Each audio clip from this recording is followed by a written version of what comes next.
Magandang araw po, Pag-asa Weather Update. Alamin ang lagay ng panahon ngayong linggo, October 29, 2023. At latest update sa low pressure area na binabantayan sa labas ng Philippine Area of Responsibility.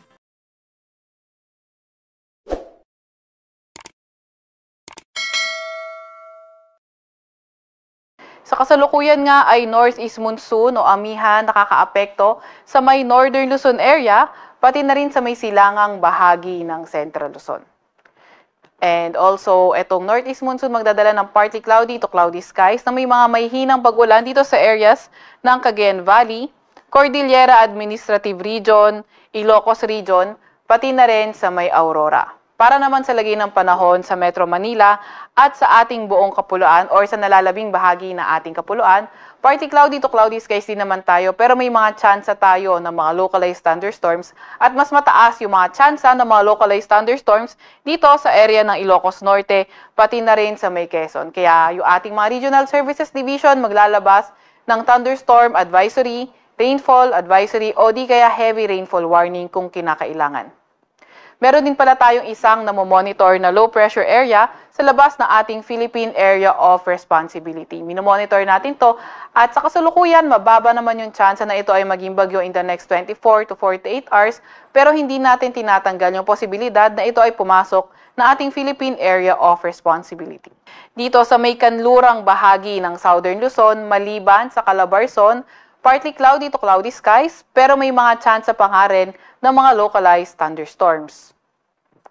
Samantalang sa Metro Manila at sa nalalabing bahagi ng Luzon area, partly cloudy to cloudy skies din naman tayo pero mga may hinang pag-ulan naman yung ating inaasahan. Agwat ng temperatura para sa may Metro Manila, sa may Lawag, Puerto Princesa at Calayan Islands 24 to 32 degrees Celsius. Sa may Tagaytay naman ay 22 to 31 degrees Celsius, sa Baguio ay 16 to 23 degrees Celsius, sa Tugigaraw ay 22 to 31 degrees Celsius at sa Legazpi ay 25 to 32 degrees Celsius. Para naman sa lagay ng panahon sa Visayas at sa Mindanao, inaasahan natin dito sa may bandang Eastern Visayas, yung epekto ng shear line ay posible magdala ng maulap na papawirin, may mga kalat-kalat na pag-ulan, pagkidlat at pagkulog. Sa nalalabing bahagi naman ng Visayas at ng Mindanao, partly cloudy to cloudy skies, inaasahan natin na may mga tsansa ng mga localized thunderstorms.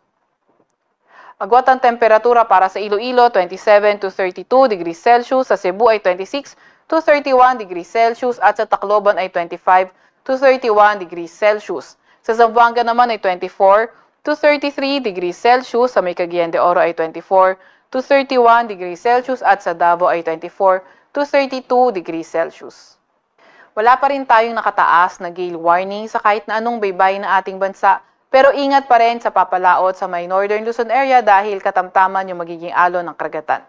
Para sa 3-day weather outlook ng mga pangunahing syudad sa ating bansa, inaasahan natin sa may Metro Manila from Monday to Wednesday, patuloy pa rin yung partly cloudy to cloudy skies condition natin na may mga chance nga lang ng mga light rains. Agwat ang temperatura sa Metro Manila in the next 3 days maglalaro mula 23 to 32 degrees Celsius. Sa Baguio naman for Monday and Tuesday, cloudy skies with light rains yung inaasahan natin. Pero pagdating ng Wednesday, maulap pa rin naman yung papawirin pero mga pag-ulan na yung inaasahan natin. Hindi na siya light rains. Agwat ang temperatura sa Baguio maglalaro from 15 to 22 degrees Celsius.